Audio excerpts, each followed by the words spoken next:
Matthew chapter 24, and talk about Yeshua and his apocalyptic dialogue. He had many things to say over here about these things that really has to do with, the end times, or the end times as those people knew it. Dun, dun, dun. Because I want to present this now. We can talk about it as it goes on. It's interesting when you think about these things that Yeshua is saying to these people, because we look at these things that he's saying as if he's talking to us directly, but he's talking to them all those years ago. And we look at it as if he's talking to us right now, where maybe we can look at it and take from what he said, but we have to first think about the people that he's actually talking to. So let's go over here to Matthew 24. We're not going to read it all at first. We're going to read a little bit at a time. So I want to go to Matthew 24 and let's just start with the first two verses. Matthew 24, 1. And going out, Yeshua went away from the set apart place, and his top ones came near to point out to him the buildings of the set apart place. And Yeshua said to them, do you not see all these? Truly I say to you, not one stone shall be left out here upon another at all, which shall not be thrown down.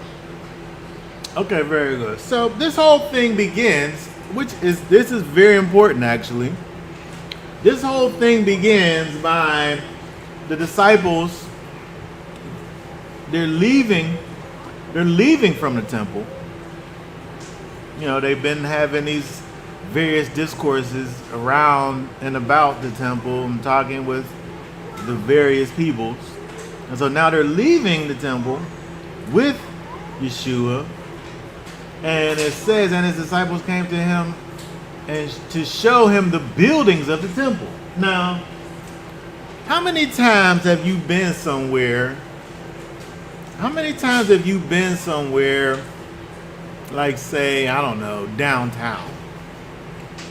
Downtown, and you just, a lot of times when you're downtown, you're in town and you're just looking at what's in front of you, the people, or you're watching the traffic, cars. But maybe just stopped at the corner and just kind of looked up at some of these buildings up here and the architecture. I'm like, wow, the steel building, that's crazy. That thing is so big, like. That may be a bad example because the architecture is kind of blocky and like whatever, but the architecture is.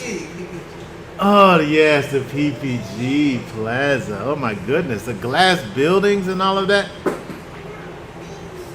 So that's what happened with the disciples here looking at the temple. I feel like they kind of looked at the temple and said, wow, look, this place really is something. And it kind of was. I meant to pull up some pictures of the second temple. There's kind of like they have like a recreation, the Temple Institute. There's like a recreation of the second temple and the surrounding area around it, where you can see how it was. And it was kind of like this kind of amazing structure, the second temple was. It was a really nice piece of architecture. In the middle, it was kind of like it was almost like having like this skyscraper in the middle of things. It wasn't but a couple of stories high, but it wasn't. When you compare it to everything else, it was kind of like the pinnacle of what was around it. And it was a beautiful structure. And you see the people, the disciples, you know, they're sitting up here. They come to this point and they point out the buildings of the set apart place, and then Yeshua's like, it's kind of like he's a little bit like, I feel like he's kind of like a little bit like, they're talking about how beautiful the temple is, and he talks about the thing getting torn down, which was interesting. But Josephus, there's something that they talk about in Josephus, in the Jewish wars, where it says Caesar, at this point is Titus, ordered the whole city and the temple to be razed to the ground, leaving only the loftiest of the towers, which would have been the four corners, and the portion of the wall enclosing the city on the west, which is basically what you have, the western wall, which wasn't part of the temple, but it was the wall to the city. And the temple was over a little bit. And it says that all the rest of the wall encompassing the city was to be completely leveled to the ground, as to leave future visitors to the spot no ground for believing that it had ever been inhabited. And so Titus, the guy who destroys Jerusalem and the temple, basically orders for the whole, everything, the temple to be completely taken away, and not for their, it wasn't like they just collapsed everything, but they wanted for everything to be taken away, where all of the stones and everything to be removed, where it just lay flat, where you don't even know that anything was there anymore. But that's exactly what Yeshua is saying over here at whenever he was walking around 30 something to when this happens all the way up in 40 years later, right? Was this the same picture, basically what you got? Yes, that's. I was going to send it to him so he can put on the screen for him. Yes. Text it to me, and then you can put it up there. Perfect. Because the way that it was in the middle of the town, it's pretty amazing. It's a beautiful piece of architecture. And then it seems like the disciples, they're taking the time out to Okay.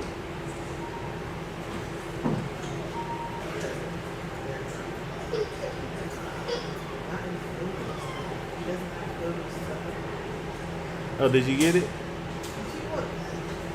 Here, just air. I texted it and airdropped it. Oh, okay.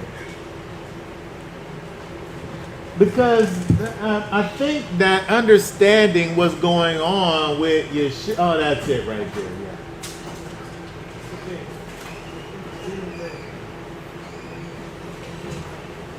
Yeah. Yes. Now this is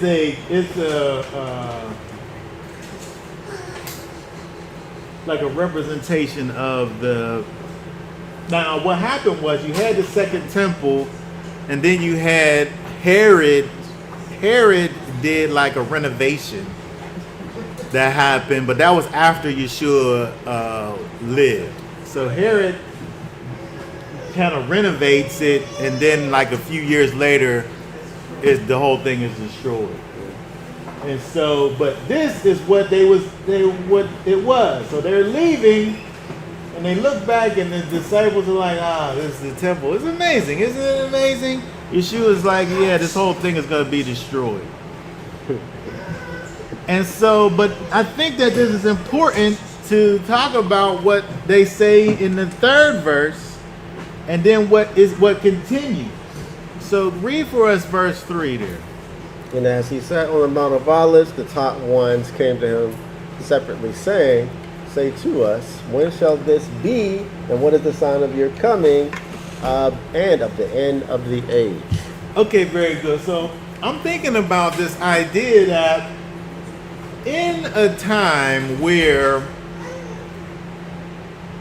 the disciples who are looking at this temple that's standing right in front of them, for this thing to be destroyed, it got to be the end of the world. Yeah. That's the end of the world whenever Yeah. this thing is destroyed. I'm saying from their perspective. Yeah. Absolutely. And so to me, I feel like this kind of fuels the question, the fact that they, that first of all, Yeshua is talking about the temple being destroyed and, becoming nothing and every stone being thrown to the ground.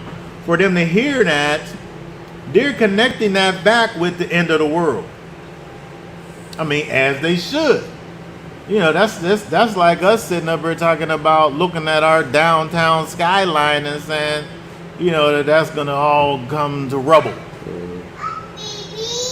All of the things that got to happen in order for that to happen, that's quite catastrophic. Yeah.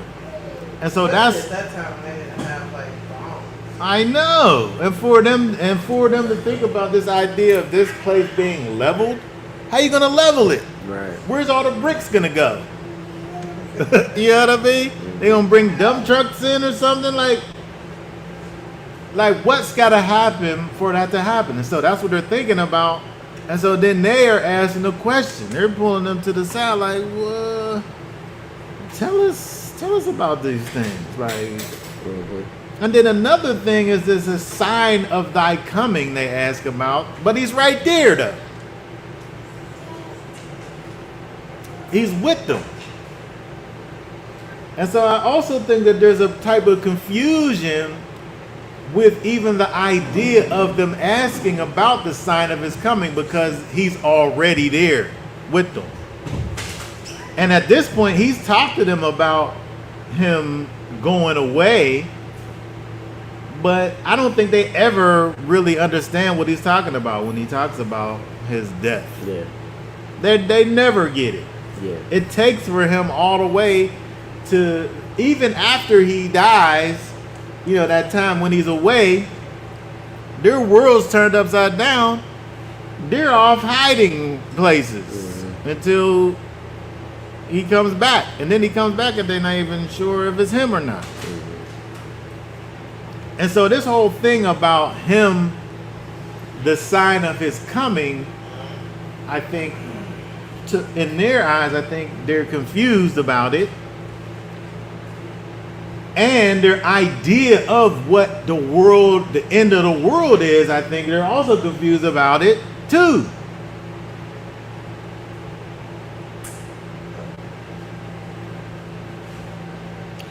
And so when Yeshua gets to talking, I'm trying to figure out, is he talking about to them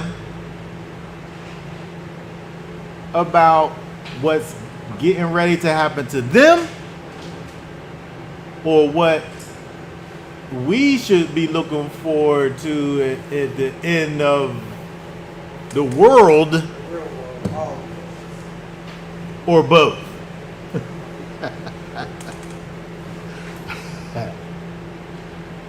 Both. Okay. All right, you say both. Let's read. Let's look at. Let's go down. Let's go to. Let's start reading. Let's read from 4 to 12. Okay. Excuse me, 4 to 14. Okay. And Yeshua answering said to them, take heed that no one leads you astray. For many shall come in my name, saying, I am the Messiah, and they shall lead many astray. And you shall begin to hear of fightings and reports of fightings. See that you are not troubled, for these have to take place, but the end is not yet. For nation shall rise against nation, and reign against reign, and there shall be scarcities of food, and deadly diseases, and earthquakes in places. And all these are the beginning of birth pains. Then they shall deliver you up to affliction and kill you, and you shall be hated by all nations for my name's sake. And then many shall stumble, and they shall deliver up one another, and they shall hate one another. And many false prophets shall rise up and lead many astray, and because of their increase in lawlessness, the love of many shall become cold. But he who shall have endured to the end shall be saved.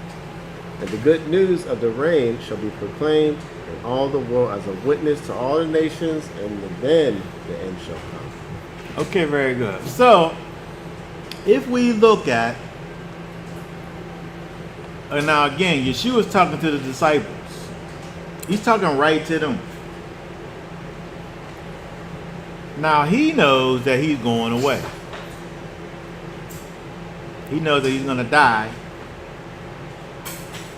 And he knows that he is going to raise from the dead. But it ain't like, he continues on. Like he leaves permanently at some point. Not to come back. And so there becomes, after this thing about his return, but didn't happen yet. And so I'm saying, for them, as far as they're concerned, we could look at this, and this could totally be just right to them, because this literally is a thing that happens. Like when they begin their journey after Yeshua, the disciples, every one of these disciples is killed violently for Yeshua's name's sake. Mm-hmm. Like this verse 9 literally happens. Mm-hmm. Verse 9, then shall they deliver, then shall they deliver you up for affliction and kill you? Yes, that happens, literally. Mm-hmm. For his name's sake. Every single one of the disciples, the ones that he's talking to,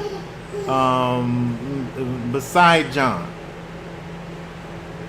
John, bad things happen to him and he becomes imprisoned, and they said he got boiled alive but didn't die. Many things happen, like he faced all of these afflictions for Yeshua's name's sake. When you look at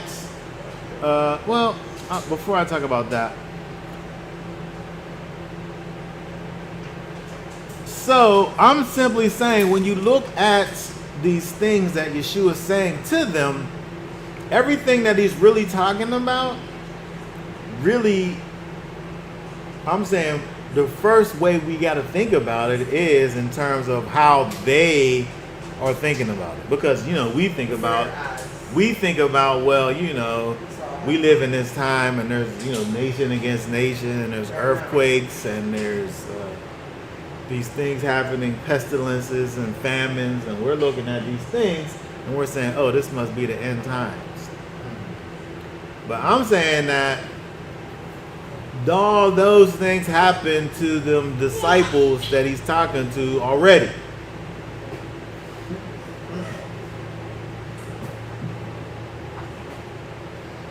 Like they literally happen. Mm-hmm. Terrible things happen.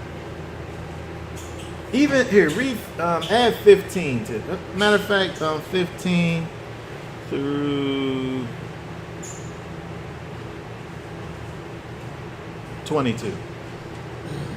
So when you see the abomination that lays waste, spoken of by Daniel the prophet, the set apart place, he who reads, let him understand. Then let those who are in Yehuda flee to the mountains. Let him who is on the housetop not come down to take whatever out of his house. And let him who is in the field not turn back to get his garments. And woe to those who are pregnant and to those who are nursing children in those days. And pray that your flight does not take place in the winter or on the Sabbath. For then shall there be great distress, such as not been since the beginning of the world until this time, no nor ever shall be. And those and if those days were not shortened, no flesh would be saved. But for the sake of the chosen ones, those days shall be shortened. Okay, very good. So again, we look at these verses and think about like what the end time for us could be like. And I don't know, maybe they could be like this. I'm not saying that they're not. But what I'm saying is that it already happened for them. Because when you look at what happened with what they did with when the temple was destroyed, it's horrific. It really is horrific. The way they talk about the place burning and people being slaughtered, man, woman, and child, and the cries out of people burning in the land. Finding out that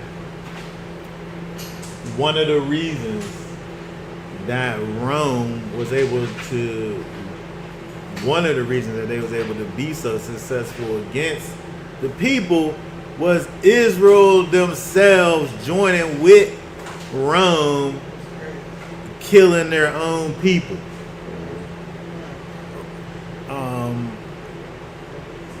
Joining with Rome. Because of the idea that if these things are happening, the Most High must have put these people in place over us, so we are going to rebel against them because that's who the Most High put in place, and so I'm going to join with Rome. And that's what happened. And so people was killing their own people. For Rome.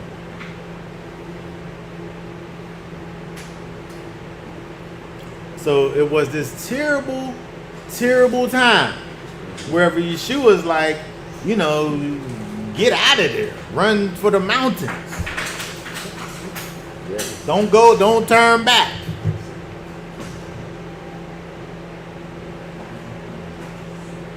If you out in the field whenever this stuff about to go down, don't sit up here and try to go back and get no clothes. Just get out of there. Yeah. Like it's about to get crazy out here. But and it's gonna be the worst kind of situation that you ever could think of. And so I'm saying that these things, when you look at like there's a couple things. Now 15, we hear about the abomination of desolation with the first. With the Maccabees, right? Where they was putting up these other things in the temple. But this obviously is after that. And so I'm saying for us to bring this into our time, there has to be a third temple. There has to be a third temple with rightness going on in it. For there to be an abomination of desolation again. So for us to look at this, for it to be like something that happens in the future, verse 15, there has to be a new temple, a third temple erected, righteousness to be operating inside of it, and then for it to be defiled again. In order for this right here to be something that we think about as far as something happening in the future for us, in our future. Now for them in their future, that's easy. Right? And you can think about the fact that Rome had their thumb on the priests anyway as that. Really, their whole situation was corrupt, even in Yeshua's time.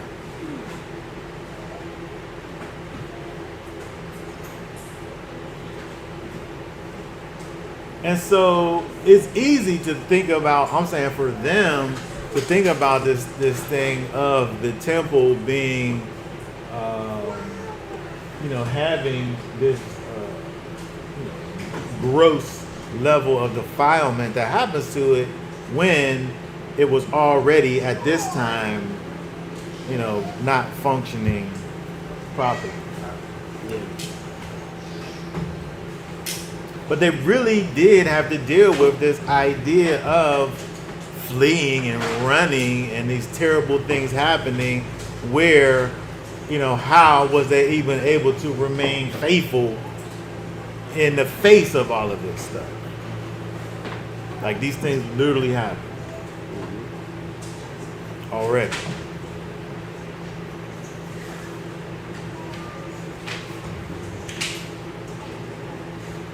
And so I'm just saying, I just think that it's interesting, again, when we think about these verses, and especially based on how Yeshua even begins to talk about these things with the disciples' awe of the temple, where he only begins to even speak about these things based on, how they're talking about the temple that they're able to sit up there and look at.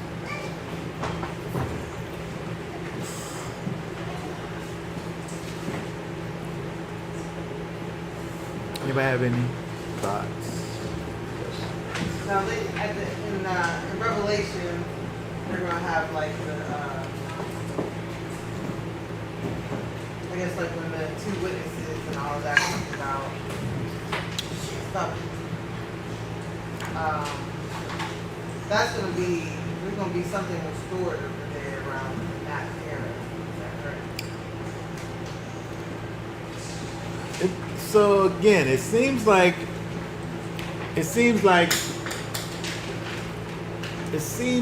there is, yes, Something's going to be yes, made.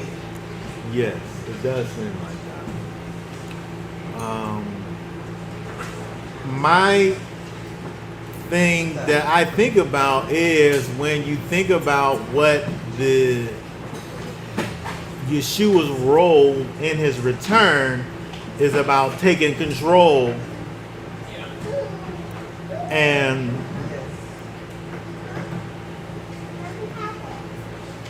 for something to happen after that. Like how if Yeshua comes and restores the temple, is it defiled after that? Or does it get rebuilt and then Yeshua comes and sanctifies the thing that men has made? No. That's what I mean. So it's just like there's just a few things in the scope of things that when I look at it, it don't seem to all the way add up. Yeah. Because when he sets the thing up, I don't see it being defiled after that. And then I also don't see him coming and basically co-signing what men have done. Man, David couldn't build a temple for him. You think anybody today walking is going to build something that he going to rock with? There's a group in Israel right now, and they're trying to build a temple. They had like totes. They had like totes of Totes? like the Walmart totes, that you put Supply stuff. to build it? They just bring a supply? I can't remember what they had. She said totes. What you mean?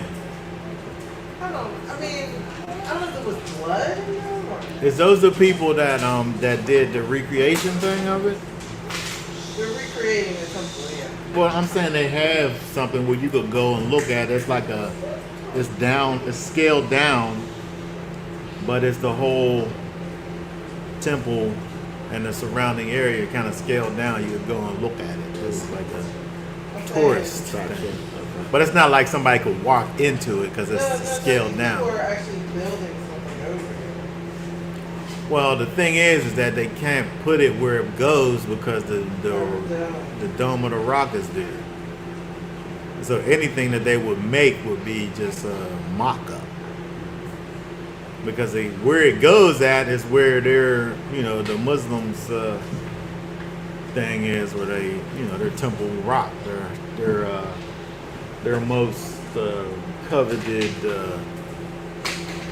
places. It literally sits on the actual place where the Holy of Holies was. And so until that thing get out of there, you know what I mean? Yeah. There ain't gonna be no temple. And I always said, once that thing get out of there, now that's the end of the world.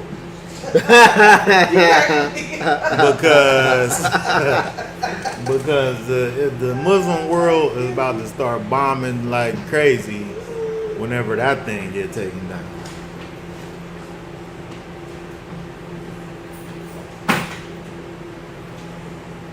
But I'm just saying that when we look at these things, I think they can have application for us. But I think the first thing we have to think about is what it meant to them. Yeah. Because they really, like I said, they all was killed for Yeshua's name's sake. They had to get Terribly killed. Like they didn't even just they wasn't even killed regularly. They all had terrible deaths. All of them for his name's sake. And then also they also lived in a world and time when people were saying that they was Messiah that wasn't.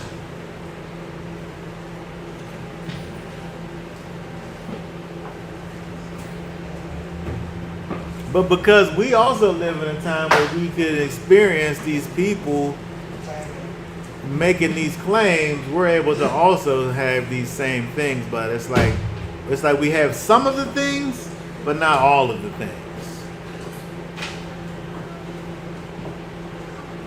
But I think that Yeshua helps for not only them in that time, but for us in this time. We think about the world to come.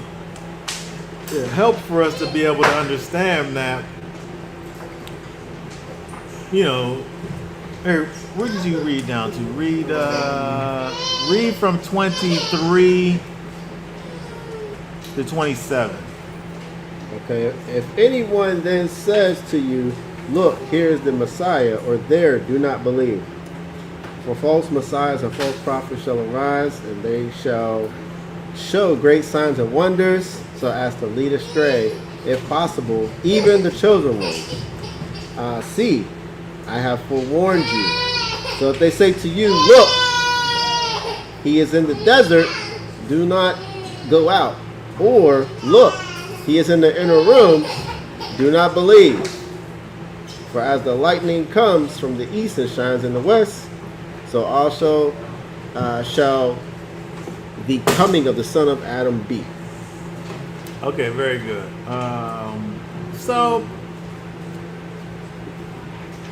now, the coming of the Son of Man, but the Son of Man, to the people that he's talking to, is the one that's saying this. He's talking to them right there. And so the coming of the Son of Man, to some degree, facilitates them being able to accept, understand, believe the fact that he's got to go. First of all, that he is the Son of Man, that he is the Messiah, and that he got to actually go away first before he could come back. And so again, the disciples at this time, they never get to the place of understanding his death prior to his death. Yeah. Like they didn't never get it. But at the same time, kind of parallel with him is this idea of people saying that they are the Messiah. But none of them, I think, have the clear signs that he has in terms of, things like raising people from the dead and, causing blind people to see and all of these things.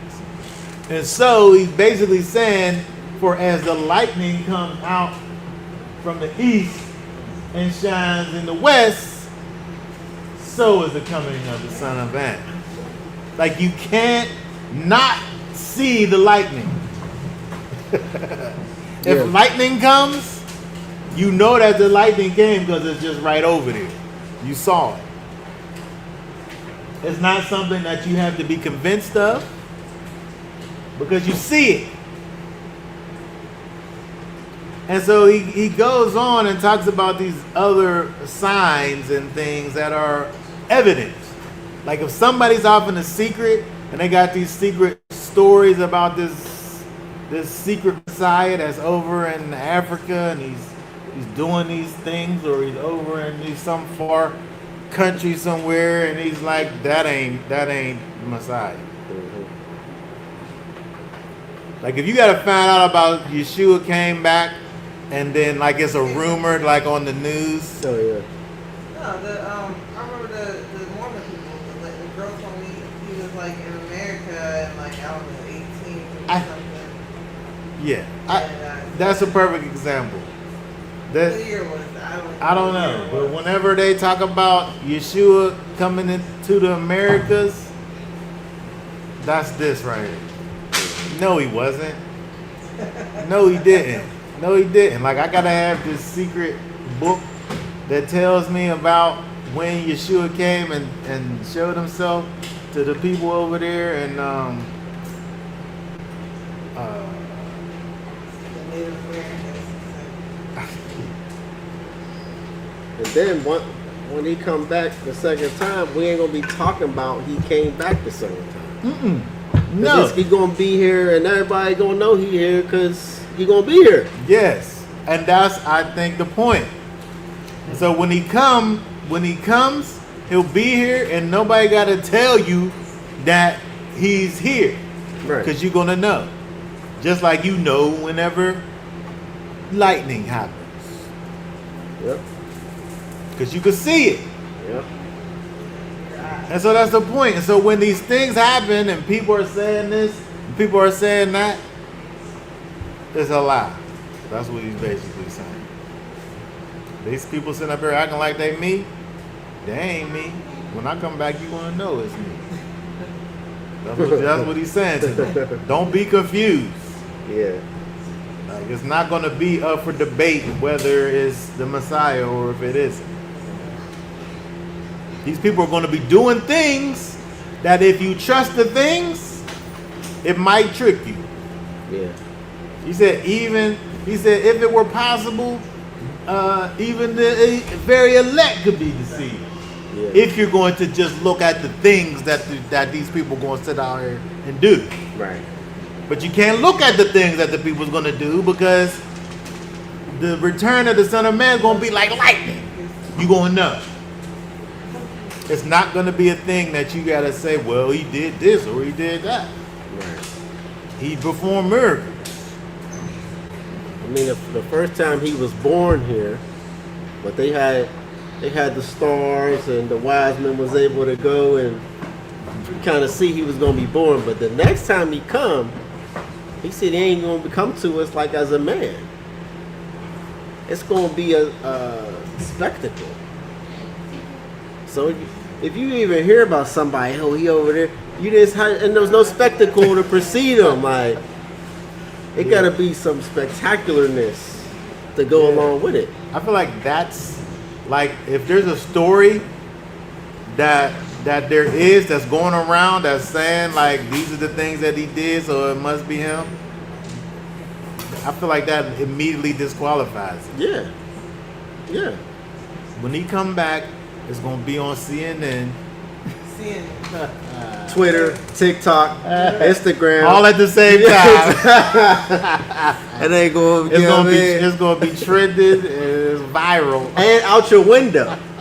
Probably look out your window. outside. You gotta look on it. Oh, look.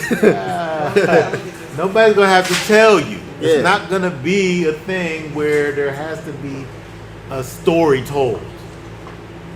All eyes are gonna see. And all- you all won't ears need a gonna hear TV. All ears are gonna hear. It don't say you gotta have a TV No, either. it don't say that. So I should You never, won't need a I TV to should even never see have it. said CNN.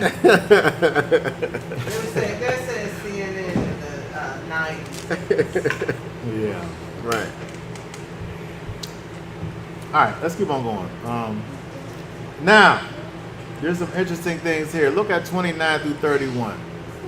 It says, and immediately after the distress of those days, the sun shall be darkened, and the moon shall not give its light, and the stars shall fall from the heaven, and the powers of the heaven shall be shaken. And then the sign of the Son of Adam shall appear in the heaven, and then all the tribes of the earth shall mourn, and they shall see the Son of Adam coming in the clouds of heaven with power and much esteem. And he shall send his messengers with a great sound of a trumpet, and they shall gather together his chosen ones from the four winds, and from the end of the heavens to the other. Okay, very good. So I think now, even though we're saying that when we look over here and look at things that Yeshua is saying to his disciples about things that literally that they lived through and had to deal with, moving up towards the destruction of the temple and the holy city and all of that. When you get down to 29 through 31, I feel like here he's giving a description of something that's literally talking about Yeshua's second coming. Like, I don't think that this is something that you could look at to say, well, this is something that could be connected to this other thing that for us happened in the past. So in the historical, the sun didn't get darkened. There wasn't Well, like any well, eclipse. maybe there was an eclipse, but it don't have all of these things together with it. As if to say there was an eclipse and then this figure appeared. You know what I mean? Like there's an eclipse. That's kind of like a thing that happens. It's a natural thing. But is this thing that's being described a natural thing that's being described? Or is it a supernatural thing? Or is this natural occurrence that happens something that happens naturally, but then it also has this other part that's connected with it? You know what I mean? We got these things that happen, and we got these pink blood moons and all these things that happen. The sun becomes dark, and all of these things happen all the time. But Yeshua didn't come back though. And so he's saying that all these things are coming together all as one event. And then after these things happen as this one event, he's coming. And so again, it's not about us looking and seeing these things and then knowing that there's coming based on the things, but when he comes, he's telling you how he's going to come. And it's going to have these things involved in it. But I can't look and say, well, there's supposed to be this eclipse and also this blood moon happened on August the 8th.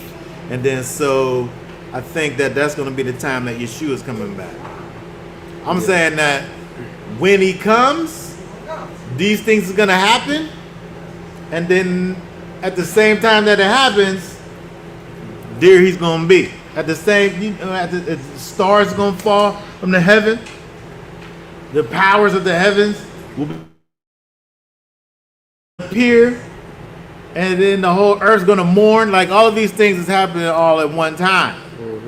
Not for us to look at what is happening from an astrological standpoint and say, well, it's supposed to be this. It's crazy. There's supposed to be. There's never been a solar eclipse and a lunar eclipse and an earthquake all in one day before, but it's supposed to happen on December the 12th, and so that must be the time.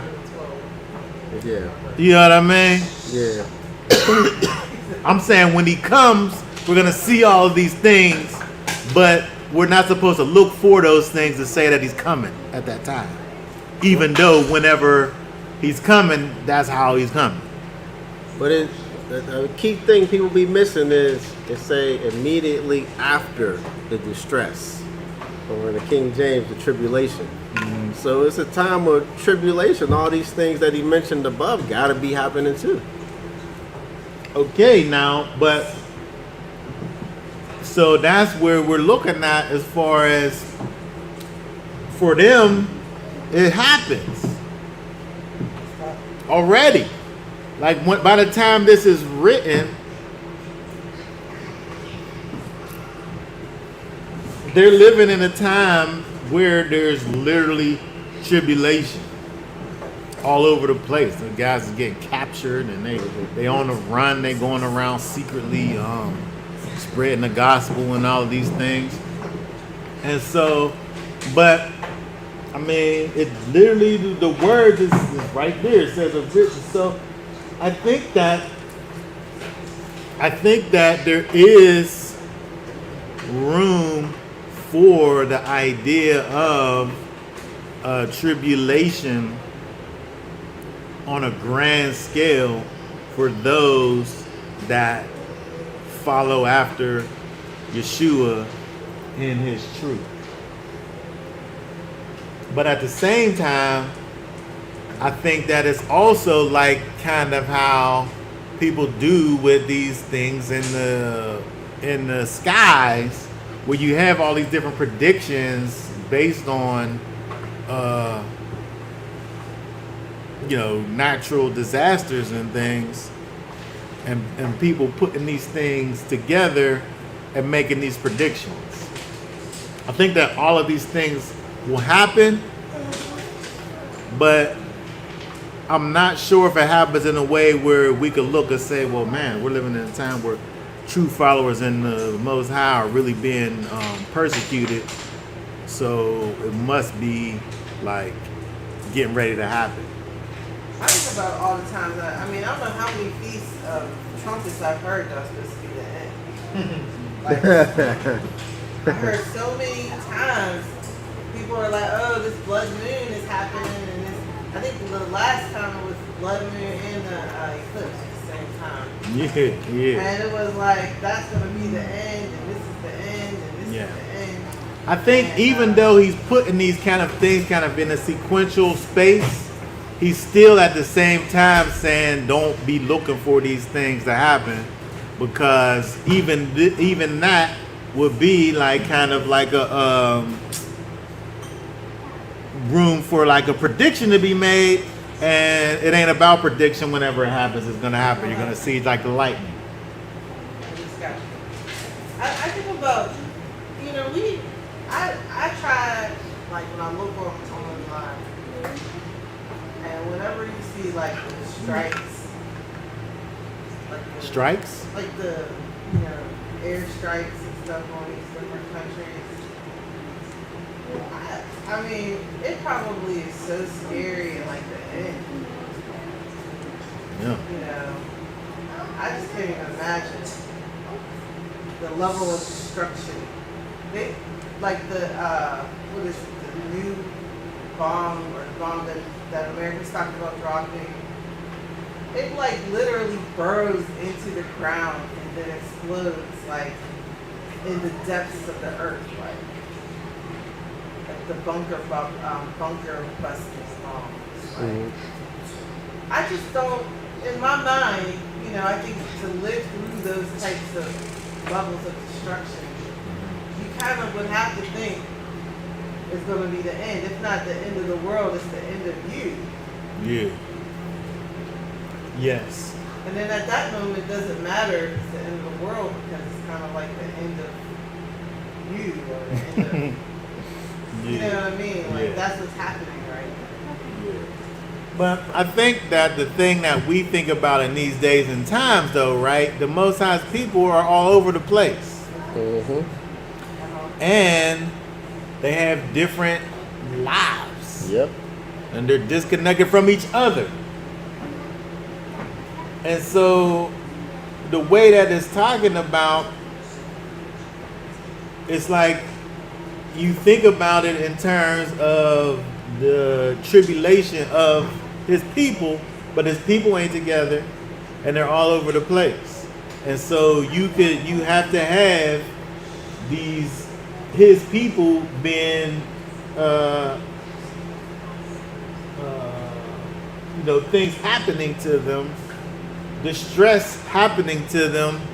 It will be coming from various entities, groups or whatever, because his people ain't even together. It's not as if to say that his people are like a known thing, like this is his people, these are them. And then then now you got these groups of people who are going to attack those known people. Because we're all over the place.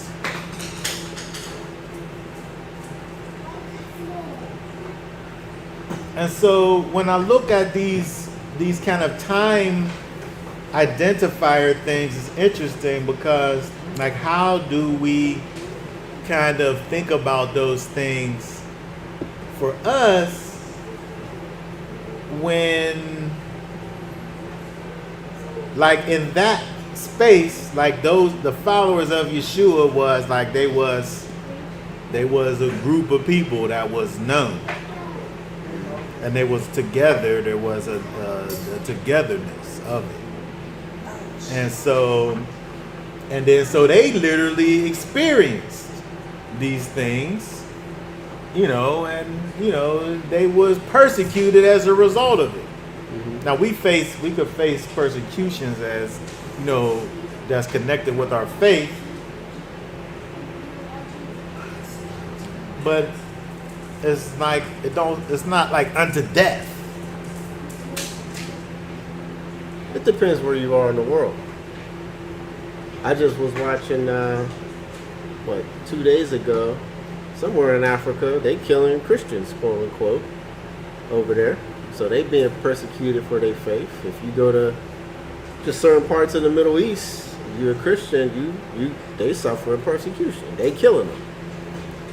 But over here, this supposedly is a Christian foundation nation. Supposedly, quote unquote. So if you walk around with the Bible and profess those things, you ain't gonna be as persecuted per se. Yeah. But in the Middle East, with the harder Muslim lands and this and that, they rock solid. They coming at you. In China, certain parts of China. They taking you in the back. Yeah, and it's been like that for many years. It's been like that. Right. Other places. Right. And so, but I'm just saying, like, is those where it's real people at, and then over where you're not, like, if you don't, is that an identifier? The fact that you have tribulation unto death.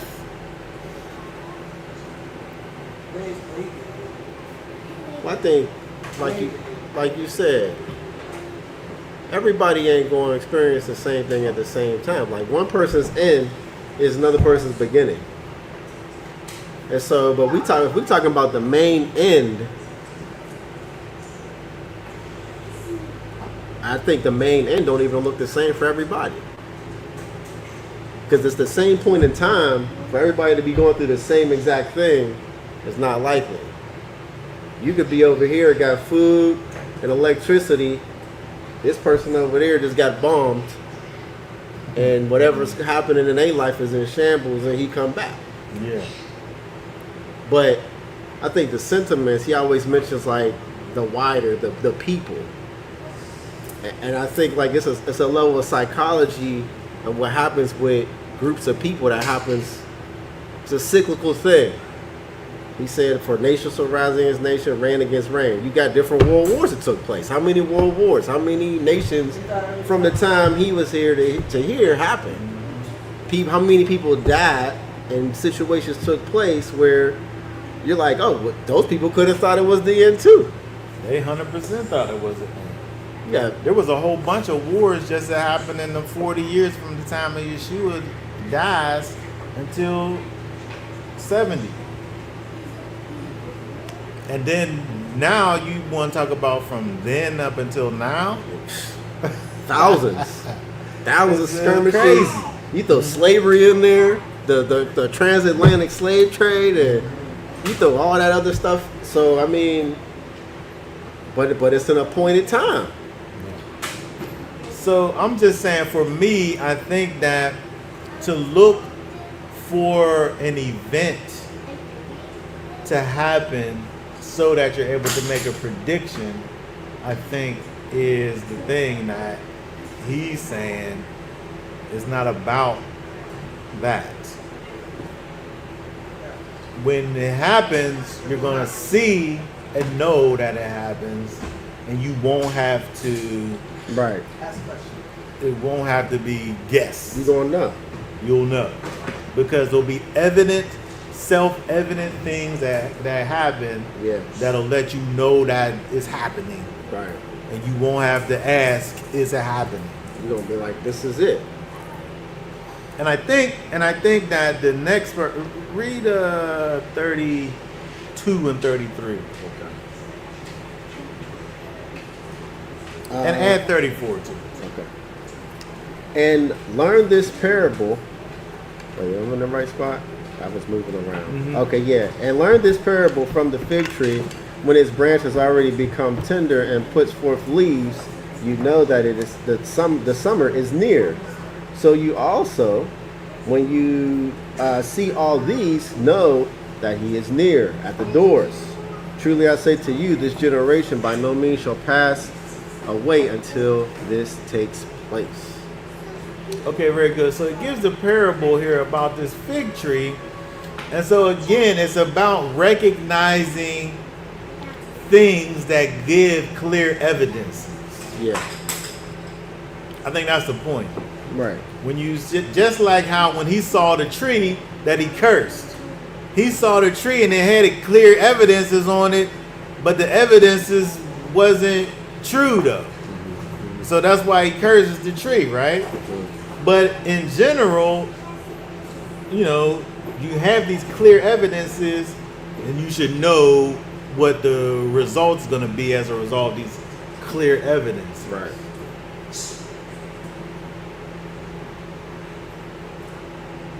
That's why I don't even, people, I mean, people do, they all, you know, they say, oh, this is happening, that's happening. But it's like, since I've been hearing these things since 2001. With Ariel Sharon, whatever he was going back then. Ariel Sharon. It's like, all of these things is leading to this, and all these things is leading to that. And then the thing happens, and then people die, and then it keeps on going, you know? Exactly. It's happening, you know? Stuff happened and it keep going. It's like, that So wasn't I'm the just thing. waiting for it to all happen, and it's going to happen when it happens. I'm not saying not to pay attention to know what's happening, what's going on, but the emphasis on 1 + 2 is equal to 3, and that's, you know what I mean? That type of a thing. Over time, I've just seen it happen so many times where, you know, Yeah. it's just so promising, and then it just isn't. Yeah. Yeah, because I think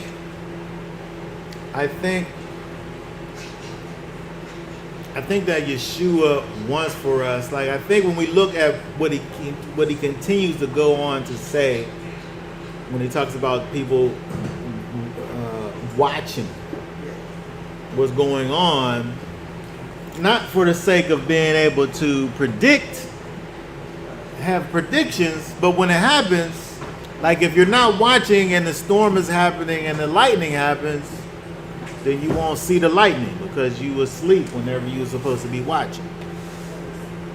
I mean, as soon as you wake up, you're gonna know, but you might have to ask somebody though because you didn't see it because you wasn't watching.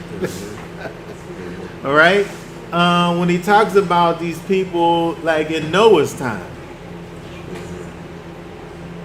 you know, and they're not, you know, life is going on.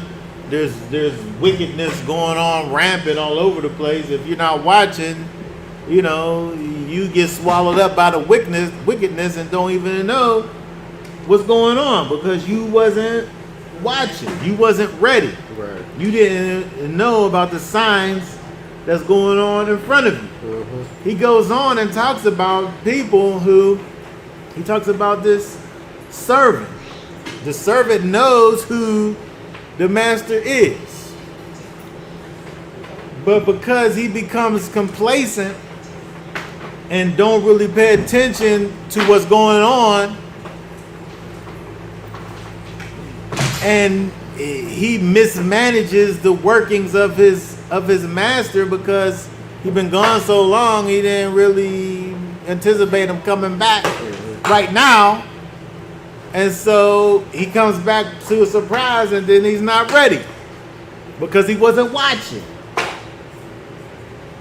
And so I think it's necessary for us to be aware of what's going on and the storms and the things that's going on so that we can remain aware and know when the thief in the night comes, because you don't want to be robbed at night while you're sleeping.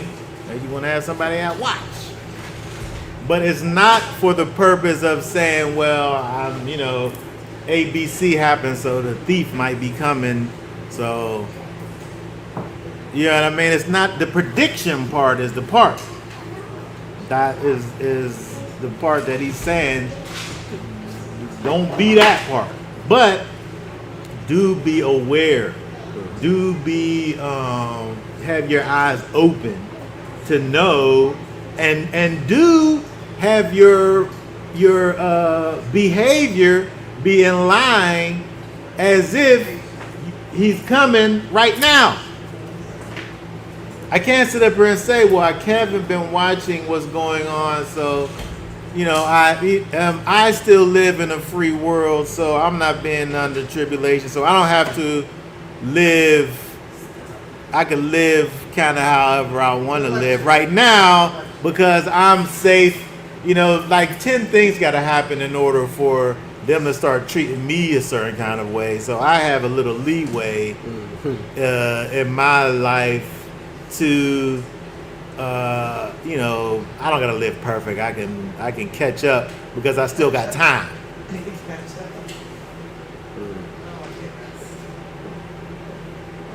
But I think that also is part of this whole idea of the watching is I got to be together right now because I don't know when them signs is just gonna start just popping.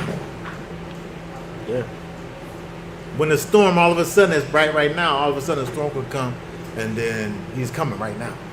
I mean, I feel like when the room was fleeing the storm at Seacoast, it kind of had a little bit of a forewarning. Wasn't that crazy? There was like a little bit of there was some craziness involved. But it was crazy how it all began because nobody was even we were just having a good time. It's raining, yeah, whatever. Somebody until we found out, oh my goodness, there's like a hurricane that's coming, terrible storm that just almost crept up on us. It was like the last great day, we was having a good time. There was a lot of rain outside. You had to pack your stuff and don't look back. That's what happened. You had to get your shoes. Like we and go. literally experienced that. We literally experienced. And then Elder Moses showing pictures of destruction that was left behind, the trees. I know they got trapped. They literally got trapped. They got over trapped there. over there. Yeah. That was crazy. But we saw it coming. I mean, we had a little bit of a gap when we Yeah, because somebody saw it coming and then told everybody else. But nobody was thinking about.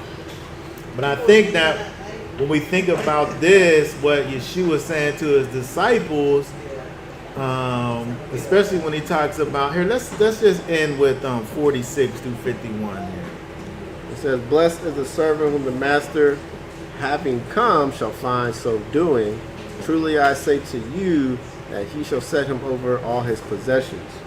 But if that evil servant says in his heart, my master is delaying his coming, and begins to beat the fellow servants, and to eat and drink with the drunkards, the master of that servant shall come on the day when he does not expect it, and at an hour he does not know, and shall cut him into and appoint his portion with the hypocrites. There shall be weeping and gnashing of teeth." Okay, very good. And so Yeshua, who was with his disciples, is letting them know he's going away. He's gonna be away, and he's coming back, but you're not gonna know when I'm coming back until I'm coming back. But just because I'm not here, the thing got to go on. And so we have to live our life as if he's coming right now. We live our life as if he's coming right now. Just like this good servant that the master returns and he comes back and he's doing all the things that he's supposed to do. But this other servant who had a connection with the Most High, he was a servant of Yeshua. He was a servant of Yeshua, but because Yeshua was gone, because he wasn't there physically with him, he says, well, I got time. He ain't coming back right now. I could go out here and mess with these crazy people, the drunkards. Yeah, hang out with these people and live a life that's totally opposite of the things that he should be doing. And so, how many people do you talk to who say, well, I ain't ready to get myself together yet, so I'm just trying to get people to come here. They be telling me they stuff. I'm like, you need to come on Saturday with us and help get yourself, this and that. I ain't ready yet. Always some excuse or something. I'm like, that's the answer to your issues. I be hearing that. I'm like, you ain't thinking right. Yeah. Yeah, because there's just always tomorrow. Yeah, there's always another opportunity to go and do whatever it is that you're talking about. Yeah. But I think that what Yeshua is saying is that you got to always be ready for the unforeseen end that you don't know when it's going to be. True. You got to always behave in a way that is congruent with, he's coming right now. So I got to be ready for whatever he comes with right now. Yeah. Might not come in my whole lifetime, but I got to live my life as if he's coming right now. I can't wait. Well, I got time. He thought he had time, but then next thing you know, he got weeping and gnashing of teeth. Yep.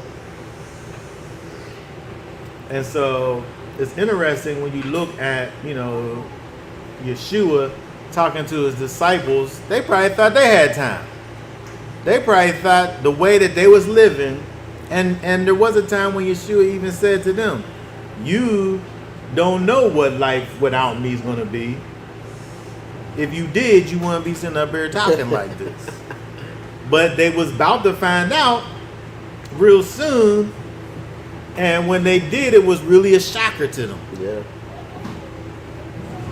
Yeah. And so he's trying to let them know that, there's going to be some times and things that's going on, the uncertainties, and you have to have that strong faith to be able to make it through. And you have to be able to have that connection with the Father, because times are in fact going to be hard. Mm-hmm. So hard that if it was possible for you to fall, But you would fall. Yeah. It's going to be that hard.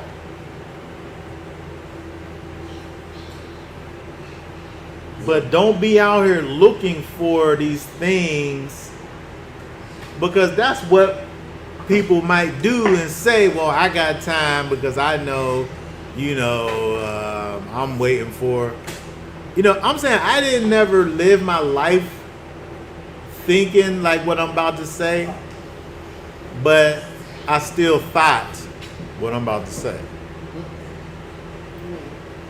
about what I had just said about the Temple Rock, the Dome of the Rock. I feel like the end of the world happens after that happens, and so it didn't never happen yet. So there's still time. You still. But I'm not saying it to say that I can live however I want to live Until that happens. I'm just saying that I don't think that the world is going to end like the end of times until after that. I'm living like he coming. Don't get me wrong. I'm saying that, but I don't think that he's coming.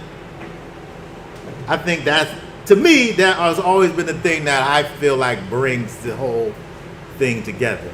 Yeah. Of everybody just going crazy, bombing everything, and mankind wilding out to the fullness. I mean, that's why those Muslim countries have to get the nuclear bombs. They keep trying to prevent them from getting them. So I mean, they're going to have to eventually. Yeah. In order for the world to end.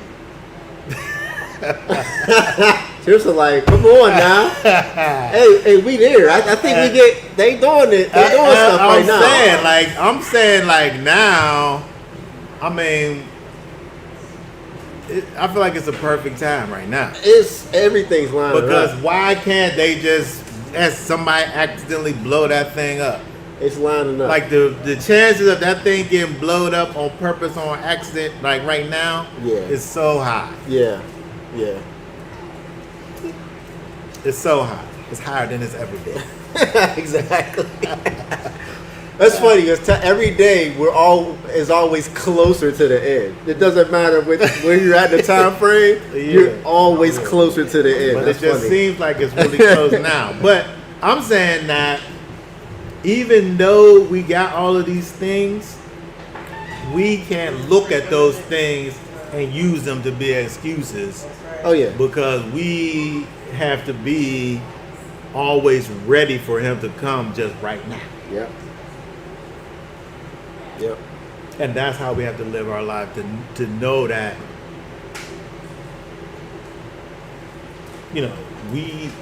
he can be, first of all, your time could be up just right now. Yeah, so yeah. And are you ready? Yeah. But as far as the big scope of things, if he's gonna come like how a lightning comes, you can't predict lightning. You know what I mean? There's gonna be a storm there, and there might be possibility of lightning, but nobody's able to say, "Oh, it's lightning about to strike that corner of that thing right now." No science. But when it happens, you know that it happened. Right. So is the coming of Yep. That's the perfect. Son of Man. Yep. All right. Does anybody have any last questions or comments?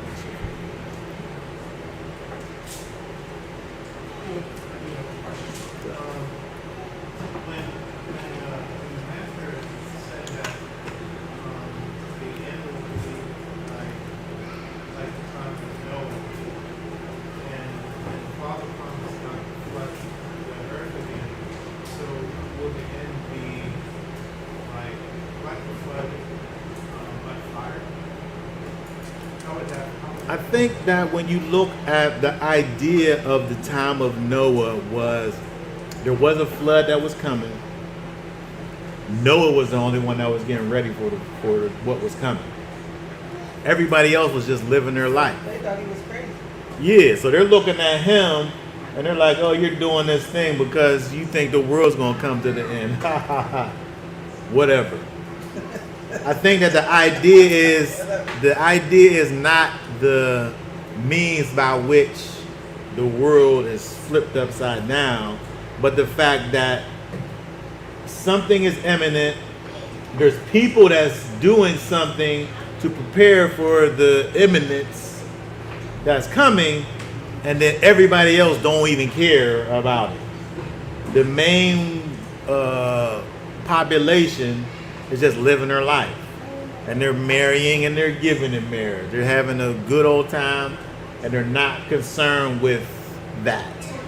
I think that's the idea, not necessarily what is going to be, whether it's fire or whatever.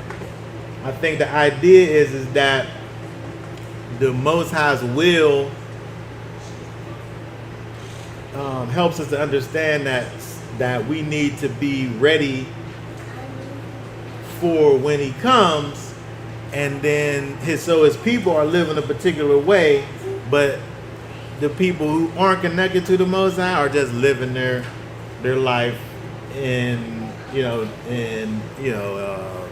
not paying attention to. I think that's the thing that he's saying, that they're talking about the people are in the times of Noah. They just are just concerned with their own personal lives and all of the folly that is just our everyday life, and not living a life knowing that the Most High is, that there's a judge, and that we have to think about beyond our electric bill. You know what I mean? We gotta think beyond just our everyday little situations. Don't have nothing to do with our actual who we are and our spirit. And so that's how those people was. Noah was trying to tell the people, like, this is about to be it. And they just lived their life. So, to me, I think that's what when it talks about the times of Noah, is dealing with the people just living their life totally, like, not connected to spiritual things at all. That's what we living in now.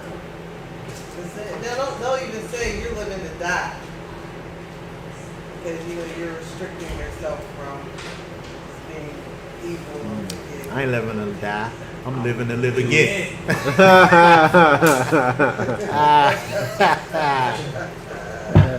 funny. Yeah. Okay. All right. Very good. All right. So that being said, I think we'll be done for now. Y'all willing? We'll be back on next Shabbat to talk more about the words of the Master and also the Torah portion. But until then, for now, we'll say Shabbat Shalom. Shalom. Shabbat Shalom.